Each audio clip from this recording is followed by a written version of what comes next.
Pues muy buenas tardes a todos. Es para mí un placer asistir a esta presentación de la novela gráfica Patria. Soy Juan Rollo, soy miembro de la Asociación de Divulgadores y Críticos de Cómic de España y lo primero de todo quiero agradecer a Planeta Cómic que me haya invitado a participar en esta moderación con estos dos grandes maestros del arte que son Tony Fésula y Fernando Aramburu. Muy buenas tardes a los dos. Desde aquí, Muy bueno, buenas vamos a tardes. empezar Hola, a buenas tardes, conversar. amigos. Vamos a empezar a conversar directamente sobre el cómic, sobre la novela gráfica, sobre esta adaptación que ha hecho Tony y lo haremos de la siguiente manera. Yo primero plantearé un poco las cuestiones a Tony y sobre eso iremos viendo cómo se han solucionado los temas que voy a comentar en el cómic, cómo se solucionaron en la novela y qué relaciones existen entre ambas formas de expresión, el cómic y la novela. Sin más dilación, todos sabéis un poco cuál es la historia, la dramática historia que se narra en Patria, una historia que los que estamos acostumbrados a leer cómics, pues y cómics a lo mejor de superhéroes o fantásticos, pues vemos incluso muchas veces la violencia, pues desde un punto de vista, pues casi fantástico y casi, en fin, imaginario, ¿no? Y aquí llegamos a una violencia real, a una violencia física, pero también a una violencia psicológica y en la cual muchos de las personas que vivimos pues la hemos sufrido también, ¿no? Desde los medios de comunicación, por muchos amigos, por muchas personas, ¿no? Con lo cual realmente es un verdadero testimonio de lo que ha sucedido en España durante muchos y tristes épocas. Tony, lo primero de todo, para un poco ponernos en situación, ¿quién eres tú? ¿Qué hace un yugoslavo, un serbio en España? ¿Y cómo ha sido tu situación personal a la hora de adaptarte a Patria y de comenzar a leer Patria?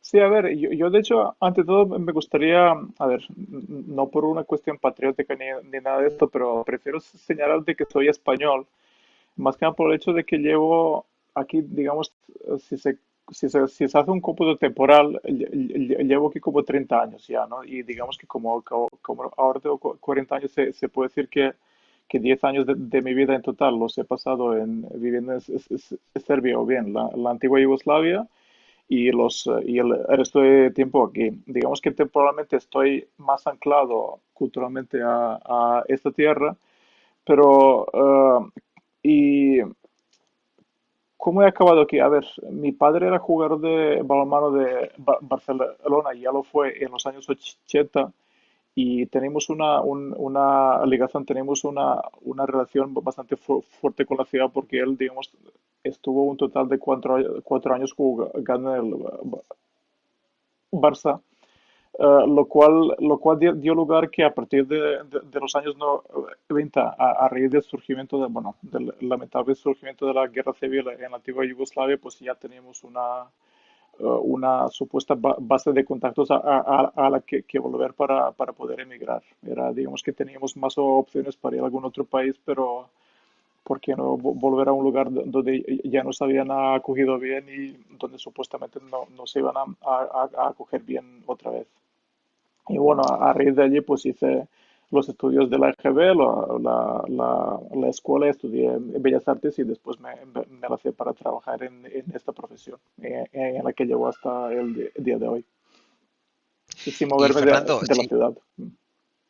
Fernando, si podemos decir que Tony es casi más español que es yugoslavo o que serbio, pues a lo mejor Fernando podría ser más alemán que español, porque también llevas mucho tiempo viviendo en Alemania. Sí, bueno, yo me siento fundamentalmente europeo, en el sentido de que, bueno, he establecido unos lazos culturales no solamente con mi país de origen, sino que, bueno, pues me establecí en los años 80 en la República Federal de Alemania, por razones estrictamente personales. Aprendí el idioma local, que también es el idioma de otros países, y he estado un poco en el centro de Europa, yendo, viniendo, conociendo otros lugares. Entonces, yo me siento de los lugares donde me tratan bien y donde se come bien y donde hay buena música y eso es todo. Es decir, de alguna manera mi destino me ha enseñado a no concebir el continente en el que vivimos parcelado en países cerrados. Esto a mí nunca me ha terminado de convencer. Y desde luego vivo con la condición de extranjero desde hace 35 años y los que me queden. Muy bien, bueno, yo creo que hoy en día, ¿verdad? El concepto frontera, el concepto barrera, el concepto muro, pues yo creo que son esos estereotipos, ¿verdad? Que tenemos que romper en muchos casos y efectivamente los ciudadanos tenemos que ser libres de movernos por todo el mundo y precisamente, bueno, pues la ruptura de barreras y de fronteras también, yo creo que el cómic que ha adaptado Tony también, bueno, una de las principales complejidades que se encontró ha sido, bueno, pues establecer una cronología, ¿no? Porque al final son muchas historias que se Ujú. entrelazan, están contadas en distintos tiempos, ¿verdad? Entonces, Tony, refléjanos un poco cómo has adaptado los diferentes flashbacks o cómo has superado esta historia desde un punto de vista cronológico. A ver,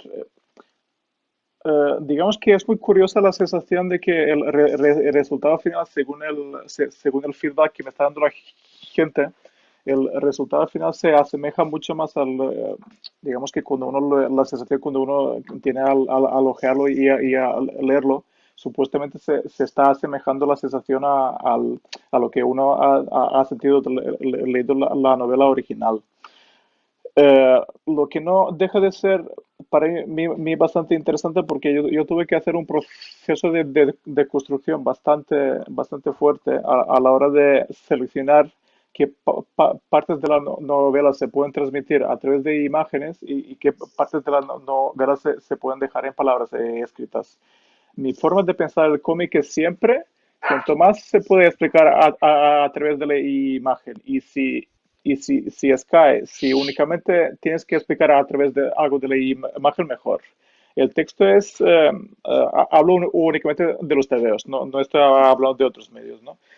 Eh, si una novela gráfica uno pierde el hilo mientras la está viendo, quiere decir de que algo más mal lo estás haciendo. Y el texto tiene que servir de base para reforzar la explicación de lo que uno está visualizando.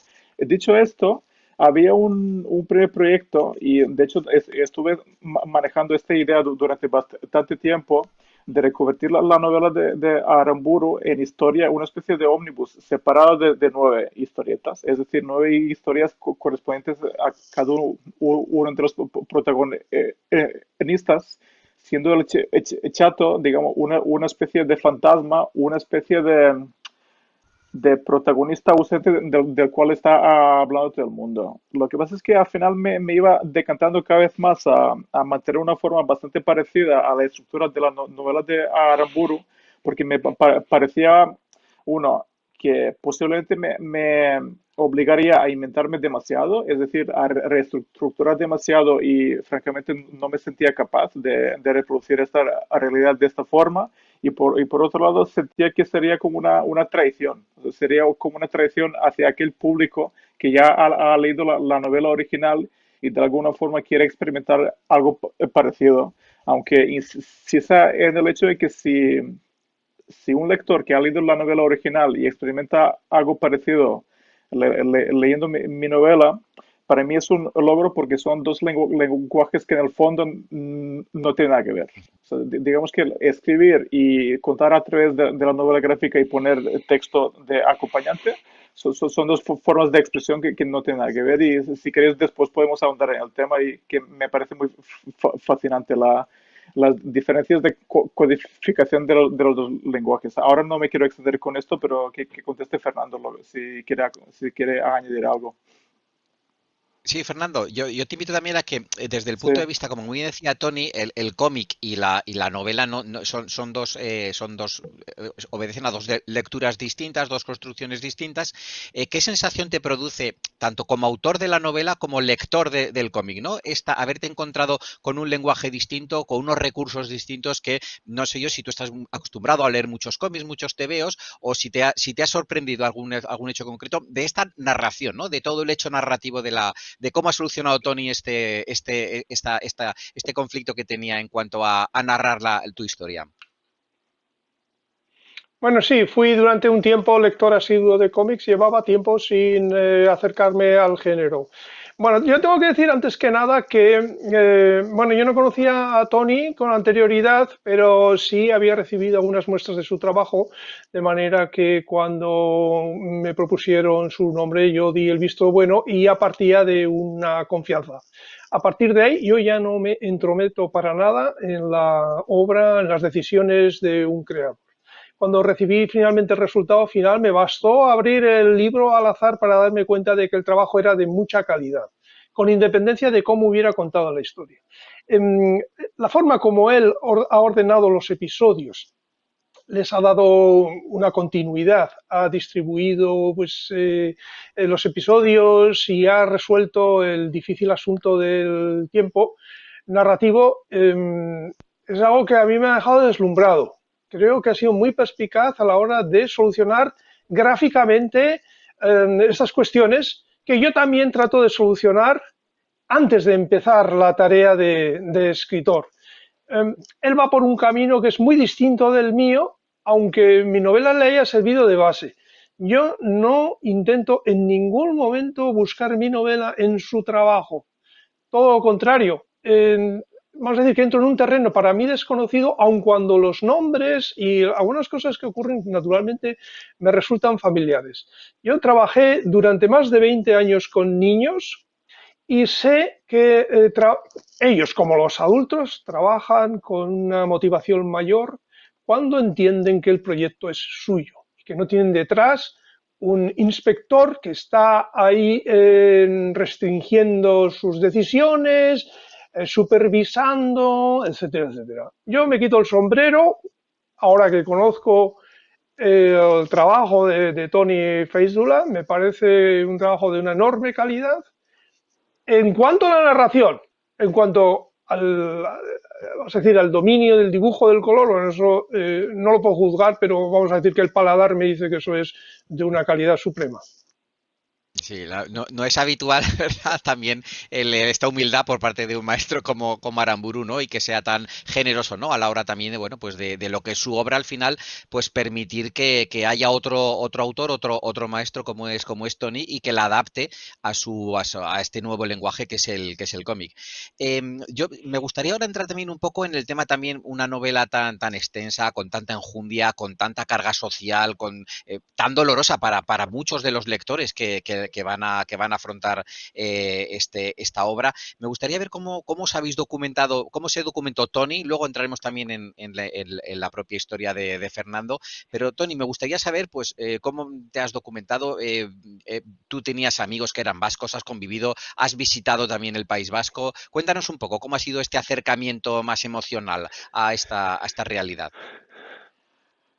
Sí, a ver, ante todo le quiero agradecer muchísimo lo que ha dicho previamente Fernando porque me emociona muchísimo esto, ¿no? Y además de un autor a un autor, comprender lo que es la libertad creativa y de hecho ahora también me siento un poco mal de no haberle tenido informado durante el proceso de creación, porque justamente sé lo que supone estar con una obra tan personal como Patria y realmente sé lo que es relegar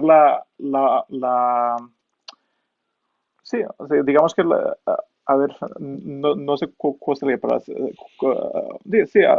relegar es que se me ha ido la palabra de la boca ahora mismo, ¿no? La responsabilidad de una obra en la que realmente has estado viviendo tanto tiempo para que lo haga otro, ¿no? Y yo, no sé si de una forma cobarde o excesivamente prudente, lo que hice es tomé esa confianza que de entrada me estaba ofreciendo Fernando y decir, vale, a este señor no le voy a este hombre, a este señor, a este escritor, no le voy a traicionar.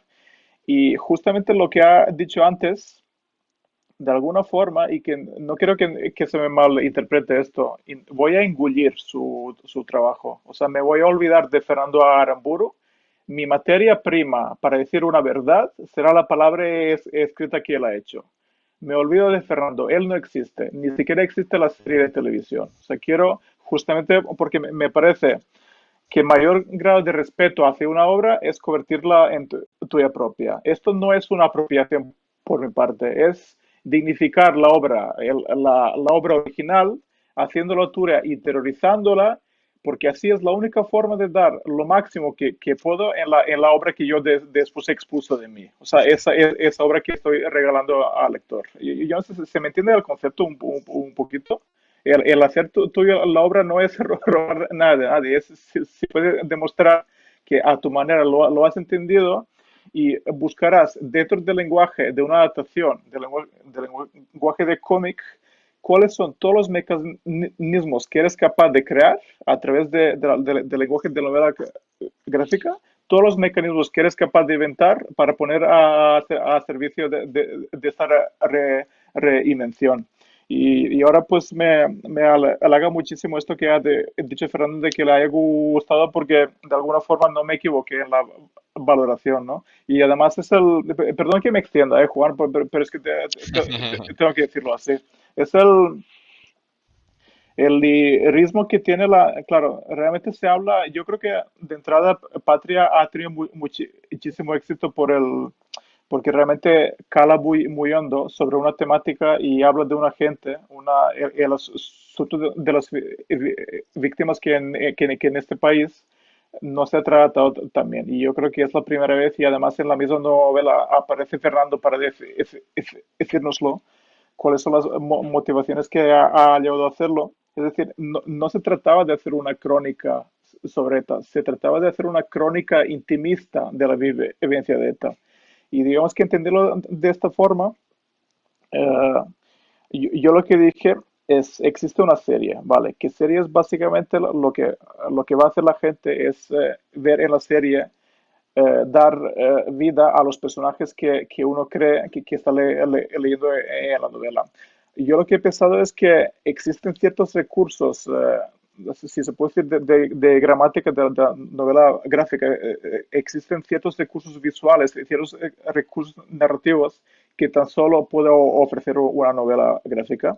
Y tiene una peculiaridad que yo creo que no existe ni en la novela, no existe ni en el cine o una serie de televisión, que de alguna forma todas las imágenes que construye la novela coexisten en el tiempo. Es decir, todas las parcelas que digamos que componen la novela de Fernando Aramburu, uno no se siente atado a tener que leer unas frases determinadas para comprender el significado y tampoco se siente atado a una pantalla determinada que le está ofreciendo qué es lo que tiene que visualizar, sino que simplemente puede ojear cuando quiere ojearlo. Es un concepto que sé que ningún otro medio lo puede reproducir, intenté exprimir al máximo. Y es curioso porque era justamente este concepto el que antes lo que estaba comentando de la estructura de los 9 capítulos, ¿no? Me hizo rechazar completamente esa estructura y volver a la estructura original y sobre todo, hizo una síntesis enorme del texto, es decir, el texto que yo de hecho estaba volcando desde la obra. Literalmente estaba utilizando partes literales de la obra, los estaba vertiendo en las páginas mías que estoy utilizando, pero lo que he hecho es he intentado utilizar cuanto menos texto pueda utilizar, si, lo sintetizaba cuanto más pueda para que todo el sentido, todos los sentidos de la obra, todos los sentidos que están en la obra original se mantengan, pero aún así no se pierda la fluidez y no se pierda ese intento de conseguir la atemporalidad que estaba mencionando antes. Yo no sé si se me comprende por dónde voy. Es que creo que la idea es que las tres formas artísticas, la novela, el cine y el cómic, tienen eh, tienen bazas a ver, muy importantes y muy únicas que se pueden exprimir y yo intenté con eso que los estoy explicando pues hacerlo a través de la novela gráfica. Y lo que decías antes de la documentación, pues sí, o sea, hice varios viajes, me remití bastante a un viaje que hice que me lo regaló un amigo Fernando con el que estaba conviviendo en un piso de Barcelona, un fin de semana en San Sebastián, y sobre todo porque hicimos una especie de excursión por Guipúzcoa y fuimos a Fuenterrabía y todo esto. y digamos que hice una excursión bastante extensa por todo Guipúzcoa y de alguna forma el paisaje que uno ve en la novela, aparte de la parte documentada que sí que hice las fotografías o bien utilicé la fotografía histórica y cosas por el estilo, sí que me basaba muchísimo en mi percepción del lugar. Es decir, esa especie de constante sensación de niebla y de constante presencia de colinas y de montes que están rodeando, pues eso, rodeando los pueblos que uno se va encontrando. Sí que hay, quizás hay cierta mayor abundancia de rojo y de ocre y de amarillo en mi obra, que no es tan, digamos que no es todo tan gris, azul, lluvioso como País Vasco, pero digamos que ese color que estaba utilizando tiene más contexto, tiene más su susceptibilidad emocional, o sea, tiene que ver más con las emociones de lo que está pasando y con la época, ¿no? Quiero dejar hablar a Fernando porque ya he hablado demasiado. Sí. Y Fernando, No, sí, es muy siguiendo, interesante escucharte. Sí, lo siento, siguiendo, Fernando, lo siento muchísimo, sí, sí. No, y no. Fernando, siguiendo un poco con el hilo de Tony, esta es una novela que es muy compleja también. ¿Cómo has organizado tú un poco también toda esa documentación? No sé si tenías, pues, no sé, desde fotografías hasta recortes de prensa, ¿cómo lo tenías un poco organizado por posits? ¿Ibas sobre un rato, ibas sobre una escena y luego volvías? No sé un poco cómo tenías tú organizada la novela, me refiero. Sí, bueno, vamos a decir que yo nunca tuve la sensación de escribir sobre un tema, sino más bien sobre gente, sobre vivencias, sobre lugares que me son muy cercanos.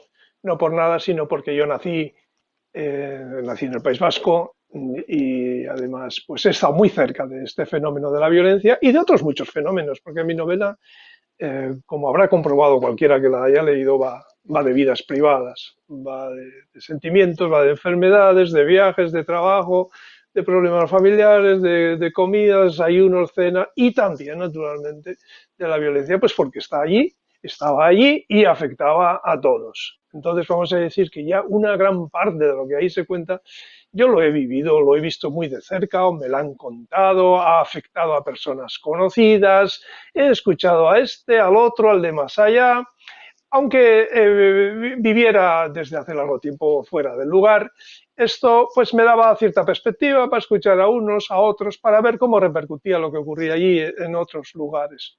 Me documenté en lo que respecta a la historia colectiva, aun cuando yo hago ficción. Yo no escribo con una responsabilidad historiográfica. Hay personas que juzgan mi novela como si fuera un libro de historia y eso no es verdad. Hay quien ha llegado a decir que yo miento. ¿Cómo no voy a mentir si estoy haciendo ficción? Si esos personajes me los he inventado. Me los he inventado a partir de otras personas que he conocido. De hecho, podría haber a mi madre, podría haber a mi padre detrás de algunos de ellos. Aparte de esto, antes de entregar la novela al editor, lo que yo hice fue someterla al veredicto de algunos especialistas que me hicieron algunas sugerencias relativas a algunos datos, a la terminología, es decir, que no estuve solo con el trabajo. En lo que respecta a la composición de la novela, bueno, hay un trabajo de taller literario que resolví mejor o peor antes de ponerme a la tarea, que es como yo suelo montar las novelas. Yo había decidido de antemano que esta historia fuera protagonizada por 9 personajes. Esto creaba algunas dificultades que convenía resolver cuanto antes. Entonces, deposité toda mi confianza narrativa en el hecho de que estos personajes reaparecen, desaparecen, reaparecen, protagonizan pequeños tramos. Digo confianza en el sentido de que aunque el lector al principio estuviera un poquillo desorientado, había la posibilidad de que comprendiera cómo estaba distribuido todo aquello. Y finalmente se me ocurrió aplicar una técnica de puzzle, de manera que el objetivo no era exactamente contar una historia con un desarrollo más o menos convencional y un final, sino juntar multitud de piezas que al final compusiesen un dibujo general. Y esto sí lo he percibido en la novela gráfica de Tony, teniendo en cuenta de que él ha tomado sus propias decisiones, ¿no? Ha introducido ahora Vale. Fernando la clave de la novela, que son los personajes tan potentes que la componen. Y Tony previamente también había estado hablando del color, ¿no? De esos viajes al País Vasco y cómo al final, bueno, pues no reflejaba la totalidad de la novela, sino que ha intentado a base de los colores reflejar también los sentimientos de estos personajes a los que hacía alusión Fernando. Tony, cuéntanos un poco cómo has establecido, ¿no? Esos colores, esa paleta de colores y también además cuéntanos también un tema también técnico, ¿no? Si un poco si los dibujos sobre los que Vale. trabajas son digitales, el color ha sido digital o hay bocetos previos, hay lápiz y tinta. Cuéntanos un poco tantos dos temas, un tema más formal, más narrativo y luego más el tema más técnico. Sí, sí, de hecho, a ver, el tema de color, desde el momento en que tomé la decisión de que Vittoria sería azul, de que sería una mancha de tristeza que se está deslizando por un pueblo, digamos que ella supuestamente sigue estando de luto toda su vida, ¿no? Y supuestamente, por lo que yo tengo entendido a través de la novela, ella o viste o azul oscuro o viste en negro, porque está de luto. Es a lo mejor Fernando me puede corregir, a lo mejor me estoy equivocando, ¿no? Pero es un poco la sensación que he tenido yo. Era una mancha azul porque para mí simbolizaba la tristeza digamos, de alguna forma se está eh, digamos, deslizando a través de pueblo y hace sentirse incómodos a todos los demás que está viviendo en el pueblo. Y a la vez, Vittori, digo, miren este color de la rabia intransigente, que no quiere buscar reconciliación, o mejor dicho, que no quiere buscar sentir la culpabilidad, que es el odio, ¿no? Y digamos que desde este umbral, o sea, digamos, de este diapasón que he hecho, desde esos dos polos que representan esas dos mujeres, todos los colores para cada uno de los personajes se determina en función de ellos. Y de hecho esto tampoco voy a destripar demasiado, pero hay una leyenda al principio de la novela en sí que ya determina qué color corresponde a cada uno de los personajes. Y bueno, ya destripando un poco, ¿no? El Josian es el amarillo de la cobardía, la Arancha es el verde de la reconciliación, el Gorka tiene un verde oliváceo por el hecho de que es cercano a Aranche, pero a la vez es más cercano a su padre. Digamos, José Mari tiene un color carne que es el color de odio de su madre, pero no es tan fuerte como su madre, porque realmente el carácter fuerte es la madre. Después, Nerea, por ejemplo, tiene un color que desentona completamente con Vittori. Es un color, y todo viene dado por la frase esta de enemigo en casa, ¿no? Que pronuncia Vittori. Es un ser de alguna forma que se ha hecho a raíz de todo lo que pasó, ajeno a la Vittoria. Esa es, digamos, la guía de color. A partir de allí, todos los colores que se iban, lo que decía antes, ¿no? De color emocional, todos los colores que iba utilizando después a través de la novela, salvando, teniendo en cuenta también cómo es la geografía, como todos los lugares de San Sebastián, todo eso se ha establecido en relación a ello, ¿no? Y ahora voy a contestar a lo que decías tú, Juan, el tema de la técnica. Me hizo en una entrevista que te escuché, Fernando, me hizo muchísima ilusión escuchar la palabra puzzle que has utilizado. Me hizo muchísima ilusión, porque es justamente es la sensación que he tenido todo el tiempo. O sea, he estado durante un año y 9 meses teniendo la sensación de que estaba resolviendo un puzzle, porque era justamente dentro de mi faceta de dibujante, dentro de mi expresión visual, me daba como cierta sensación de que esto me podrás corregir tú y además me gustaría saber tu opinión.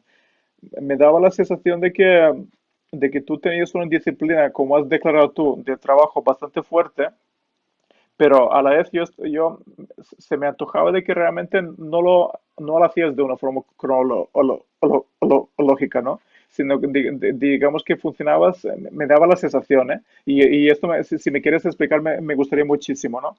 Un poco funcionaba como yo he funcionado a golpes de inspiración. Es decir, esta mañana me apetece dibujar sobre este personaje. Sé que tengo 8 o 9 horas de trabajo, los voy a invertir bien, pero no tengo la idea de quién voy a hablar.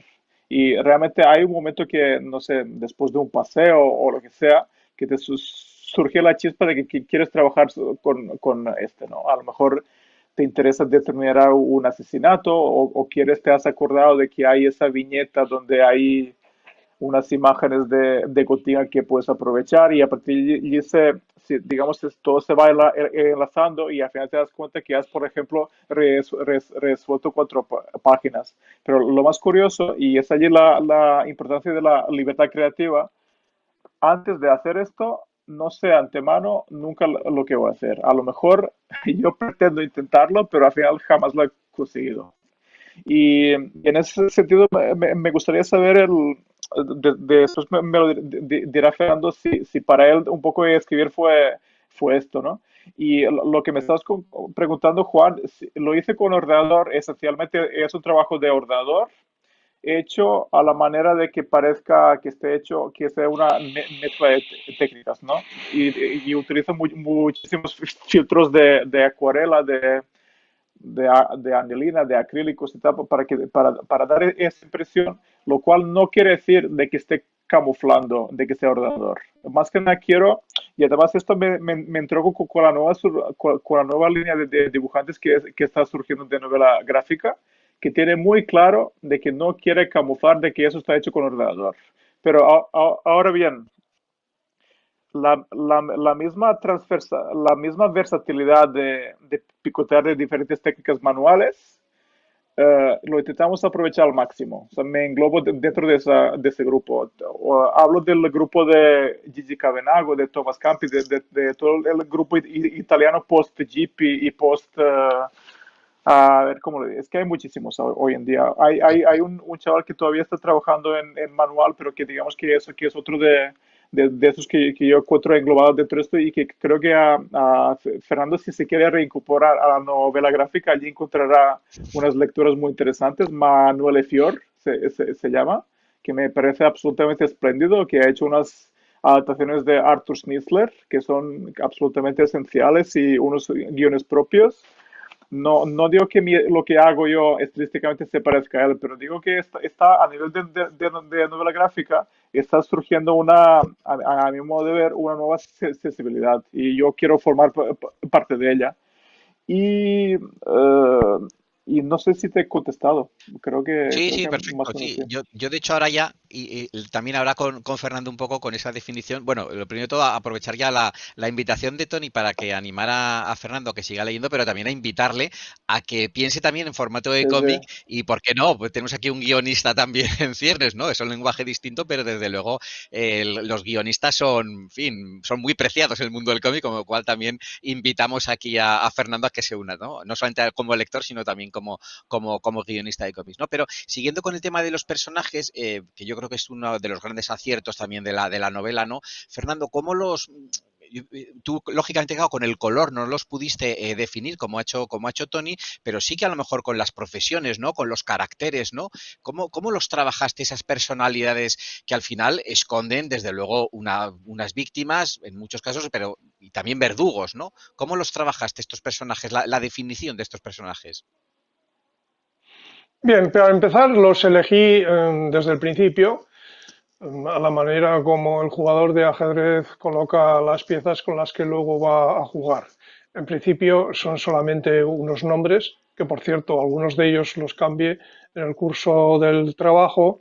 Decidí que ellos no solamente fueran personajes, sino que también tuvieran responsabilidad narradora y además con voz propia, si es que yo estaba en condiciones de lograrlo, pero en todo caso lo iba a intentar. La idea del puzzle me parece adecuada para describir la técnica que yo usé, pero esto no significa que yo estuviera tirando las piezas ahí encima de la mesa para que se unieran solas, sino que apliqué un método de trabajo que consistía como es cuando hacemos los puzzles, que juntamos unas cuantas piezas de aquí y luego otras de otro lado. Y entonces esto en la novela se traduce en el protagonismo de normalmente tres secuencias o capítulos seguidos protagonizados por uno de los 9 personajes. Al cabo de las 3 secuencias era sustituido por otro, donde el personaje anterior podía reaparecer, pero como secundario en esta distribución de la historia empiezas breves, tenía prioridad sobre el transcurso temporal, y todo esto para que no se vaya al garete en cualquier momento, requiere de una disciplina creativa enorme. Quiero decir que junto a la novela había un cuaderno en el que yo iba anotando multitud de detalles, de datos que tenía que tener en cuenta, etcétera, etcétera. Y quizá no esté de más decir que las paredes de mi despacho pues estaban cubiertas de cartulinas en las que yo iba anotando el transcurso temporal, porque el lector pues quizá lo pueda adivinar o intuir, pero para el novelista era fundamental. Y otra de las cartulinas consignaba los nombres de los 9 protagonistas, y debajo de cada uno de los nombres el número de las secuencias que protagonizaba, de manera que no se me quedase ninguno descolgado, que hubiera cierta nivelación en cuanto al número de secuencias para cada uno, con excepción del chato, que es un poco un fantasma narrativo. Tiene razón Tony, porque bueno, pues muere, desaparece relativamente pronto, aunque también interviene después de muerto, pero no como muerto. Y nada, son cuestiones de cocina literaria que uno va aprendiendo pues leyendo a otros, escuchando a otros, y a fuerza de equivocarse en libros anteriores. Patria es mi novena novela, y por muy torpe que uno sea, pues ya va aprendiendo un poco de la técnica. Lo que sí puedo decir es que estas cuestiones que son meramente artesanales, conviene resolverlas al principio. Y, por último, tengo que añadir que yo tenía el final de la novela, es decir, el lugar al que yo quería llevar todos los episodios desde el comienzo. Este final se puede cambiar si en el transcurso del trabajo a uno se le ocurre un final más adecuado. No fue el caso.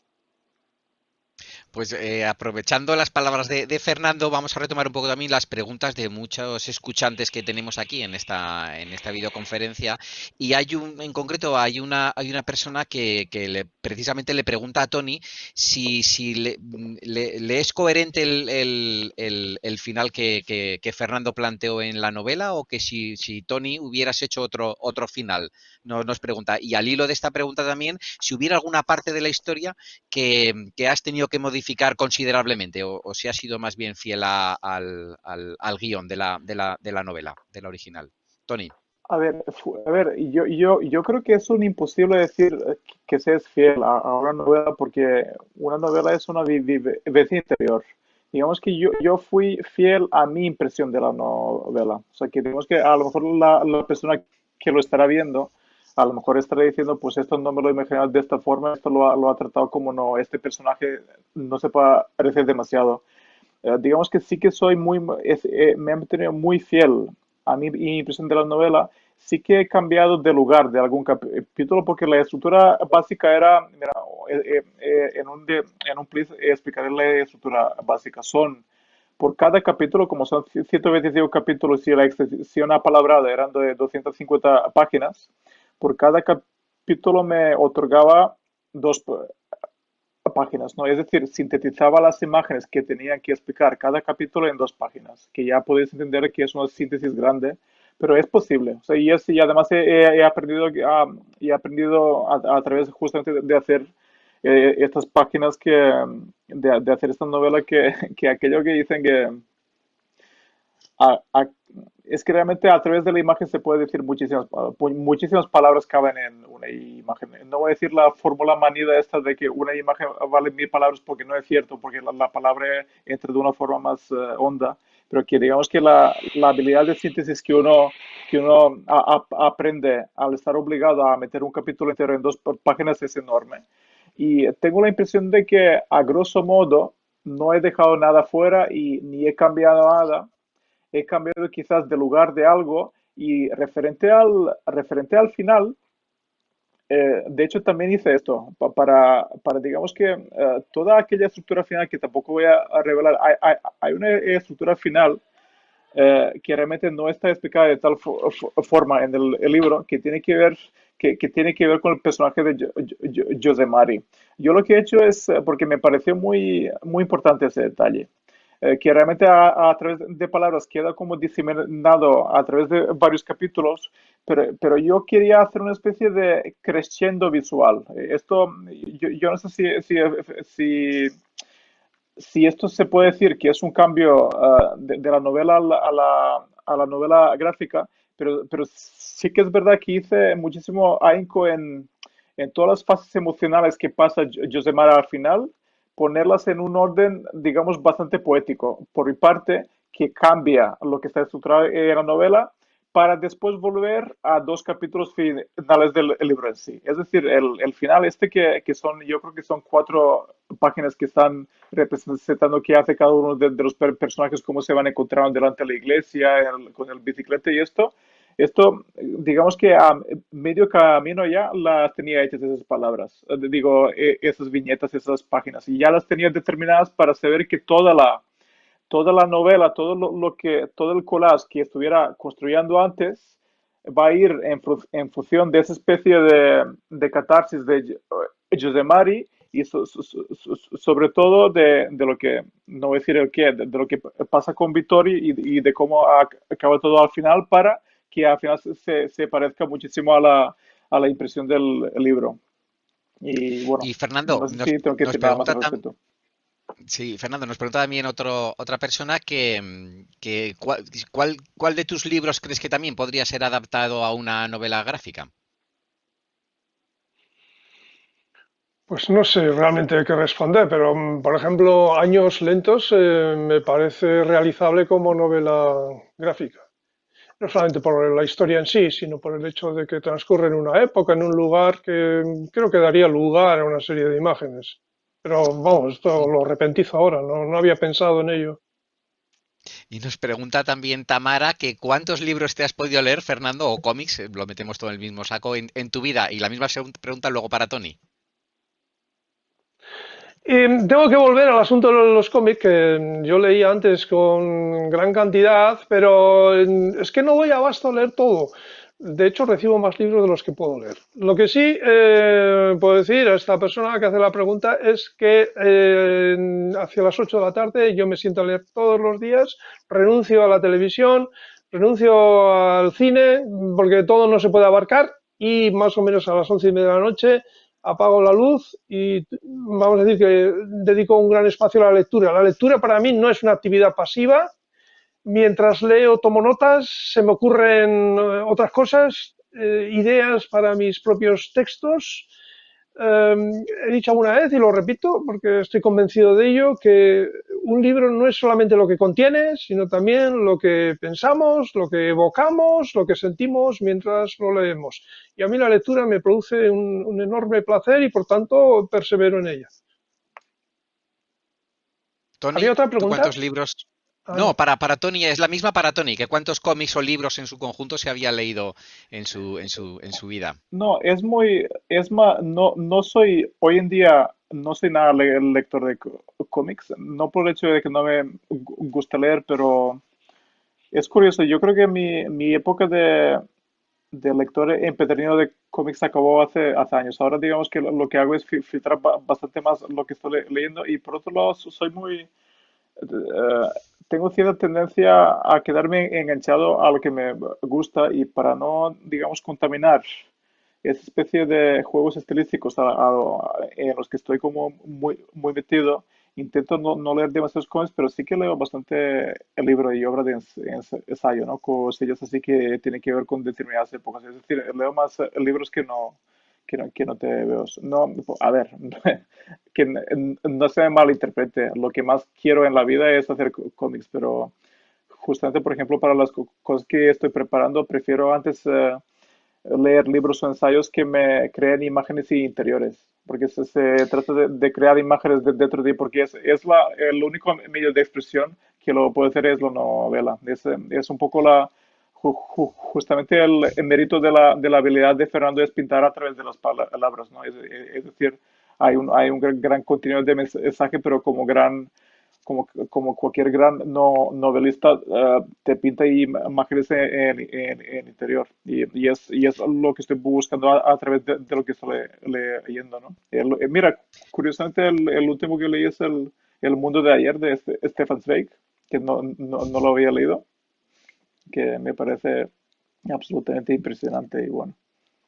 Sí, Estamos ya en la recta final de esta conversación. La verdad es que nos quedan muchísimas cosas, ¿no? Pero no me gustaría acabar sin hacer un pequeño pues toque, ¿no? A esa relación con Zaragoza que habéis planteado en el libro, ¿no? Que es una época realmente muy complicada para Nerea, que estudia allí Derecho. Es la época en la que se entera del asesinato de su padre.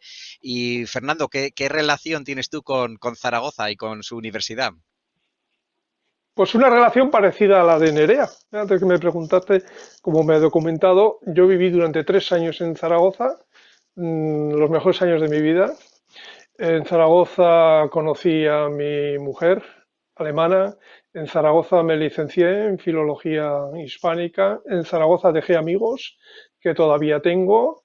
Y tengo Zaragoza muy mitificada como una de las facetas más hermosas de mi vida. Sufro viendo al Real Zaragoza en segunda división. Y es uno de los sitios a los que no digo no cuando se me invita a una charla, una presentación. Esto no quiere decir que yo diga que no a todo el mundo, pero hay lugares sagrados para mí y uno de ellos es Zaragoza. Muy bien, muchas gracias. Desde luego, no te quepa la menor duda que te invitaremos a la mínima que haya oportunidad. Y Tony, ¿cómo has reflejado también esos ambientes, ¿no? Del Pedro Cervuna, del Pilar, ¿cómo has reflejado también? ¿Cómo? Perdón, ¿cómo Que lo he cómo te reflejado has, también?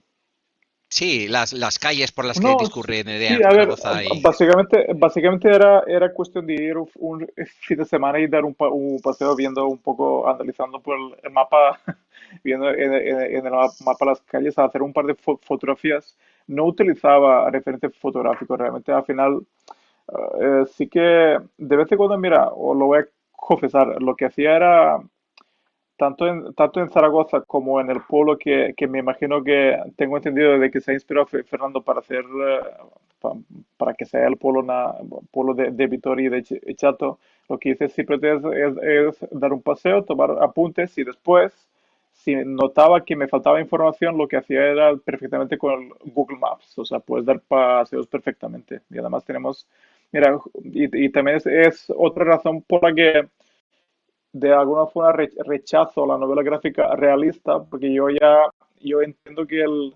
realismo ya está dado por las imágenes que nos están rodeando y por el cine, ¿no? Defiendo una noción bastante más expresionista, bastante más intimista de la novela gráfica, precisamente porque es si uno le quiere dar unicidad, si uno le quiere dar algo único, es la única vía. Y bueno, pues bueno, mira, al final el tema es, aprovecharé para hacer una corrección por aquello que dije de que eres español. Aprovecharé justamente ahora decir que, más que sí que me gustaría también decir que, vamos a decir que soy europeo, ¿no? Porque el decir español sería rechazar mi catalanidad y el hecho de que sea barcelonés y también sería rechazar de que sea en parte berrediense. Y quiero dejar claro de que formo parte de los dos sitios, ¿no? Porque si no me quedaré como en un bloque que digamos que está un poco yendo contra toda la ideología del el libro mismo, ¿no? y por último, por acabar, un libro tan sumamente dramático, tan sumamente triste, ¿cómo veis el futuro? ¿Cómo veis esos odios que había? ¿Cómo la juventud es maleable, ¿no? ¿Cómo Nerea se da cuenta de dónde no quiere estar, pero hay otros que no y que caen en esa violencia, en ese terrorismo? ¿Cómo veis el futuro más cercano? Fernando, por ejemplo. Pues soy un profeta pésimo, de verdad. No lo sé, lo que sí veo en relación con el asunto este que has mencionado son nubes negras en el mismo país donde yo vivo y en general en Centro Europa, en Europa del Este, se imponen de nuevo estas pulsiones de tipo nacionalista, de exclusión del que se supone que no armoniza con el paisaje social, de cierre de fronteras, se vuelve a escuchar en voz alta eslóganes que pensábamos que se habían quedado en las catacumbas del pasado.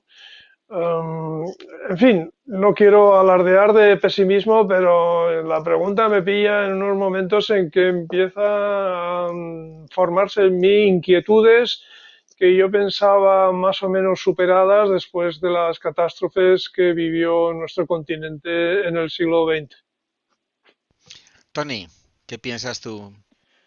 Sí, a ver, es que es curioso porque a mí me da, y es un poco lo que viví en la ex Yugoslavia, ¿no? En el momento en que uno se siente desprotegido, siente la inseguridad, se crea el fantasma de ese otro, que supuestamente es el vecino, o es el vecino, es decir, o es ese perteneciente a la otra etnia, o esa es su puesta nacionalidad, y de repente falta una chispa para que le identifique como enemigo. Y yo creo que estamos un poco en este punto, ¿no? Hemos tenido varias supuestas crisis donde, claro, vamos a echar la culpa al otro, ¿no? O al que viene de fuera o al que pertenece a esa otra región.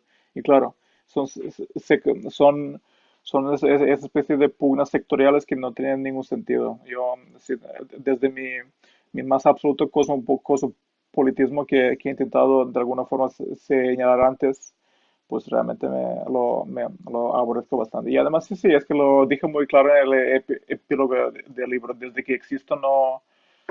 Sí, cuando, sí, cuando veo gente que alardea de nacionalismo y de patriotismo de una forma exacerbada y lo está utilizando para algo que realmente normalmente lo suelo utilizar para algo que no es bueno lo suelo utilizar para algo que es marcar la frontera de que aquí estamos nosotros y aquí estáis vosotros. El siguiente paso es poner un poco una valla un poco más grande y un muro un poco más grande. No soy Bueno, político, no soy sociólogo, pero bueno, es la impresión. estamos, estamos acabando ya, estamos ya, quedan 2 minutos solamente, pero sí que me gustaría, Tony y Fernando, que dijerais nada, un tuit, ¿por qué los lectores, por qué las personas tienen que leer el cómic de Patria, si hayan leído o no hayan leído la novela? Tony, ¿por qué crees Bueno, que lo... bueno, o bueno, ¿Me Fernando? yo lo puedes invito a la decir, lectura Fernando, de... mejor? Ah, pensaba que me tocaba. Sí, Fernando, no, sí, yo sí, invito a Fernando. la No, lectura, invito a la lectura de la novela gráfica de Tony, ya porque es estupenda, porque vamos, ya visualmente es muy atractiva y porque cuenta una historia emocionante y lo hace además con una gran sensibilidad. No creo que sea necesaria mi novela para entender el trabajo de Tony, e insisto, creo que es un disfrute profundo además y sensible, y creo que las personas que buscan pues conocer historias con cierto trasfondo humano, político, etcétera, pues encontrar un gran placer en la lectura del cómic o de la novela gráfica, como se quiera llamar, de Tony Feisula. Tony, sí, a ver, partiendo de una sensación de una relación materno-filial, porque la obra se escribe en femenino, de una sensación materno-filial siendo la madre o el padre la obra original. Y yo creo que uno, Patria, no puedo decir que sea necesaria, porque nunca lo es, mi novela gráfica, pero sí que